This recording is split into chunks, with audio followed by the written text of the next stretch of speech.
Good morning everyone and welcome back to the class of compulsory English. Dear students, we are looking the part of grammar and the name of the part is articles. मराठीत त्यांना उपपदे म्हणतात. Okay, we have seen there are three articles in English: a, an and the. Okay, and we have seen general uses of all these three, where we use a, where we have to use an, and what is the meaning of vowel sound. Okay, we have seen some examples regarding it. Then we have seen definite article the, okay, and how to use that the in general way. What is the use of that the article, definite article the? Okay, some people call it the, I call it the. Okay, so the the, okay, is the article. Today we will see the uses of indefinite article.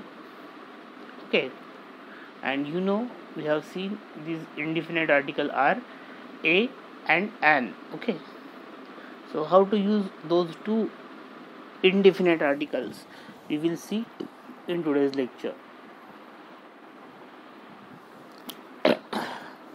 I will read it out and I will explain it to you.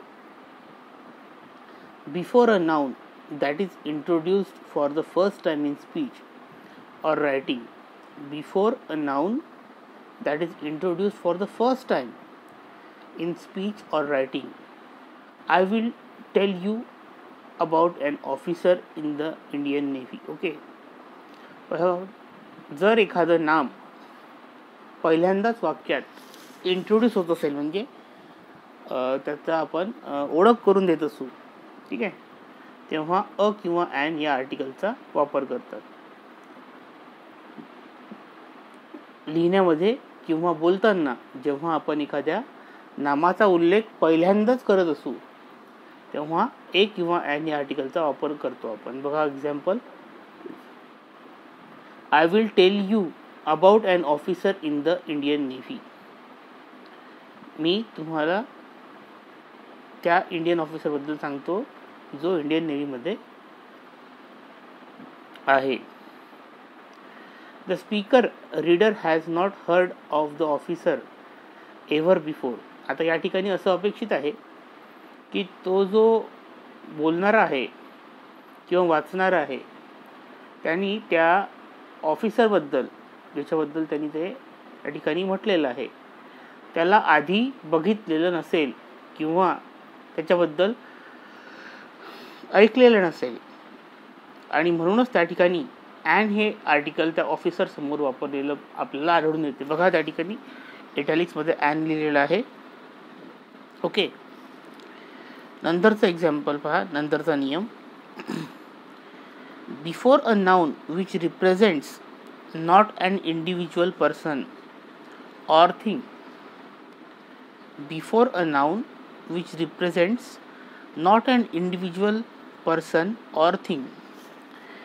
अशा नामांपुढे जे एखाद्या वैयक्तिक व्यक्तीला, वैयक्तिक व्यक्ती म्हणजे individual म्हणजे एकच व्यक्तीला रिप्रेझेंट करत असेल किंवा एखाद्या वस्तूला रिप्रेझेंट करत असेल. नॉट ॲन इंडिव्हिज्युअल एखाद्या व्यक्तीला नाही किंवा एखाद्या वस्तूला नाही, but an instance of whole class. परंतु एखाद्या पूर्ण वर्गाचं ते प्रतिनिधित्व करत असतील. एखाद्या व्यक्तीला किंवा एखाद्या वस्तूला नाही तर त्या पूर्ण क्लासला, क्लास म्हणजे एखाद्या ग्रुपला ते काय करत असतील, रिप्रेझेंट करत असतील तेव्हा. फॉर एक्झाम्पल पहा, आता a doctor must have a lot of compassion. आता हे जे एक्झाम्पल यांनी दिलेलं आहे, डॉक्टरच्या पुढे त्यांनी ए हे आर्टिकल या ठिकाणी वापरलेलं आहे. Must have a lot of compassion. Compassion म्हणजे त्याला आपण काय म्हणू, सहानुभूती, किंवा त्याच्या मनामध्ये एक कारुणिक भाव असले पाहिजे.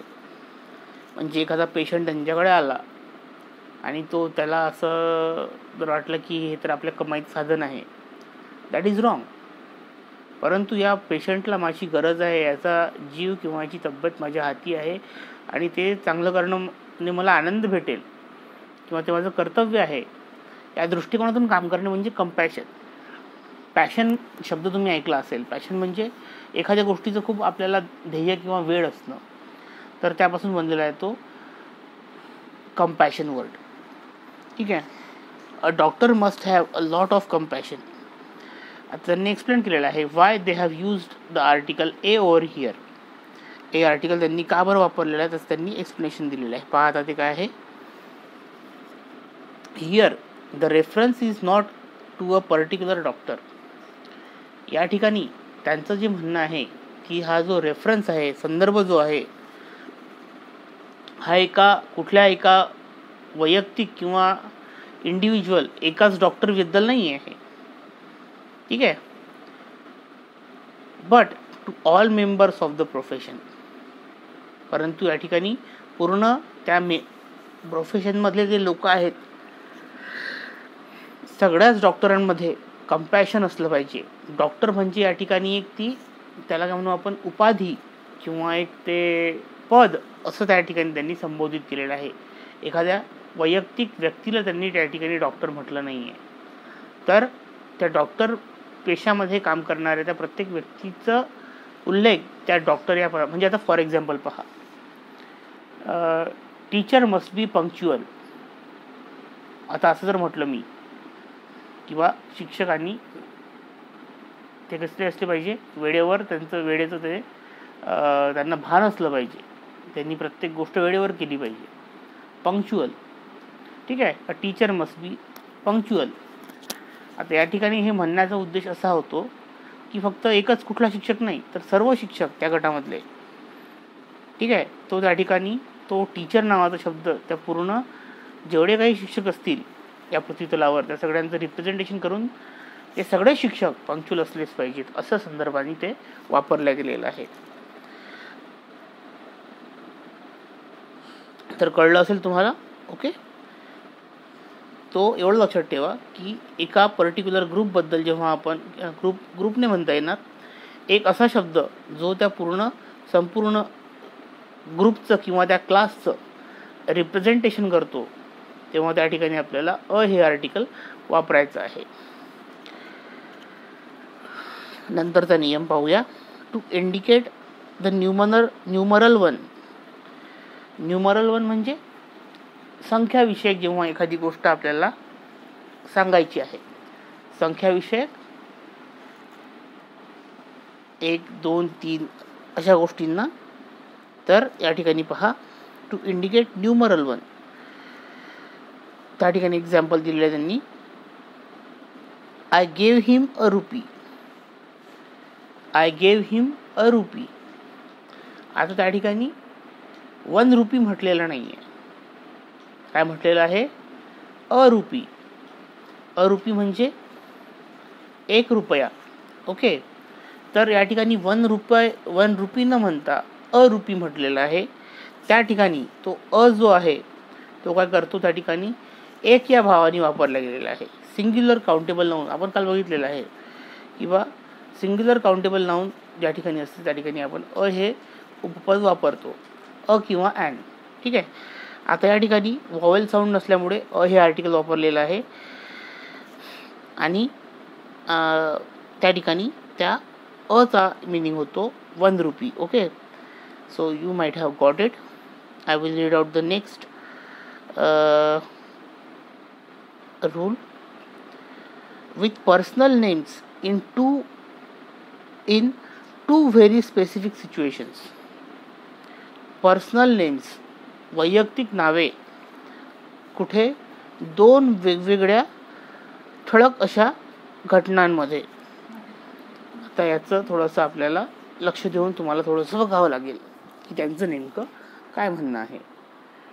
तर बघा, when the person referred to a stranger to the speaker, when a person referred to is a stranger to the speaker, father has gone to the bank with a doctor saying.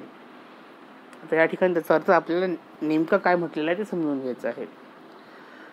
when the person referred to a stranger is a stranger to the speaker.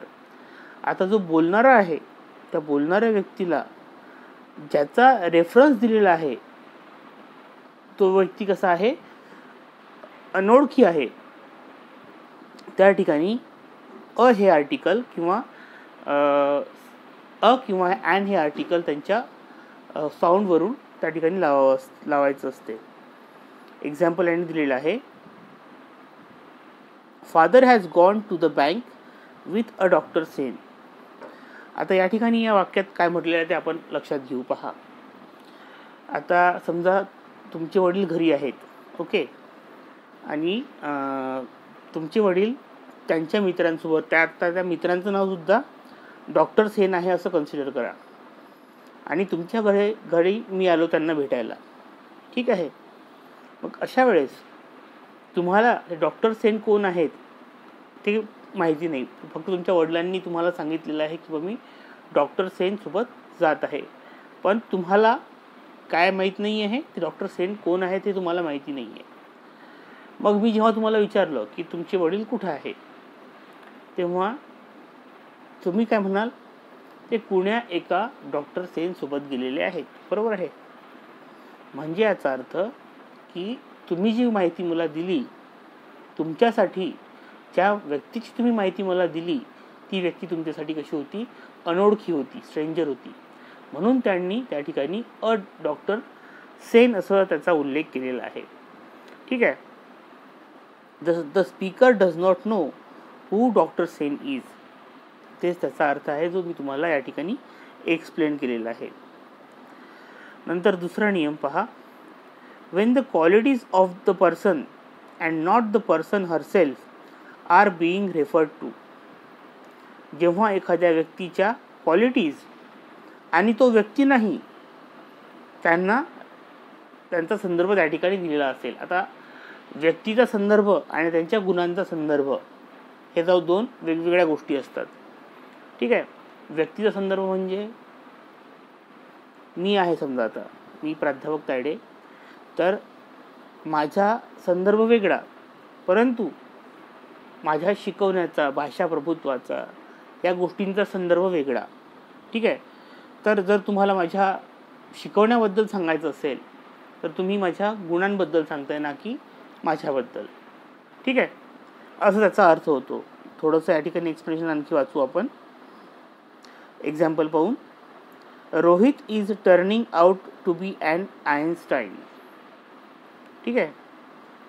म्हणजे त्या ठिकाणी रोहित हा एक आयन्स्टाईन बनत आहे किंवा एका आयन्स्टाईनमध्ये त्याचं रूपांतर होत आहे. याचा अर्थ असा की तो फिजिक्स या विषयामध्ये फार चांगला आहे. कळलं का तुम्हाला काय म्हणायचं? मग जर एखाद्याचा गुण आपल्याला त्या ठिकाणी दाखवायचा असेल तेव्हा आपण त्याला एका ऑलरेडी पॉप्युलर असलेल्या व्यक्तीसोबत कम्पेअर करताना त्याचं नाव ॲन आयन्स्टाईन म्हटलेलं आहे. म्हणजे एक आयन्स्टाईन बनत आहे तो, ठीक आहे. म्हणजे आयन्स्टाईन एकच होता जो होता तो, परंतु जेव्हा मी त्यांचं कंपॅरिझन केलं की तो एखाद्या आयन्स्टाईन सारखा होत आहे. एखादा सचिन तेंडुलकर आपल्या शाळेतून बनू शकेल, म्हणजे याचा अर्थ की एखादा चांगला क्रिकेटर आपल्या शाळेतून किंवा कॉलेजमधून घडेल, असं त्या ठिकाणी त्यांचं म्हणणं असतं. तर पहा, युअर नीस इज अ सोनल मानसिंग, म्हणजे ॲन एक्सेप्शनली टॅलेंटेड डान्सर. म्हणजे तुमची जी नीस आहे, भाची जी आहे किंवा पुतणी जी आहे, ती काय म्हणते, सोनल मानसिंग. सोनल मानसिंग नावाची एक फेमस डान्सर आहे. तर त्या ठिकाणी सोनल मानसिंग म्हणजे एक सोनल मानसिंग आहे म्हणजे तिच्यासारखी सुंदर नृत्य ती करते, तिच्यामध्ये डान्सिंगचं टॅलेंट आहे. म्हणजे त्या भाचीच्या किंवा पुतणीच्या डान्सिंग, ती एक खूप सुंदर डान्सर आहे असं म्हणण्यापेक्षा तिला एका व्यक्तीसोबत कंपेअर करून त्या ठिकाणी त्यांनी हे आर्टिकल वापरलं. तर अशा प्रकारे आपल्याला या ठिकाणी यूज ऑफ इनडेफिनेट आर्टिकल आपण बघितलेले आहेत. तरी तुम्हाला यामध्ये काही अडचणी असतील समजून घेण्यात तर you should contact with me. Okay, so it is enough for today. We will see the uses of definite article on next lecture, okay, on tomorrow. So it will take time, no issues, we will continue the lecture on tomorrow. Okay, till then, goodbye, thank you.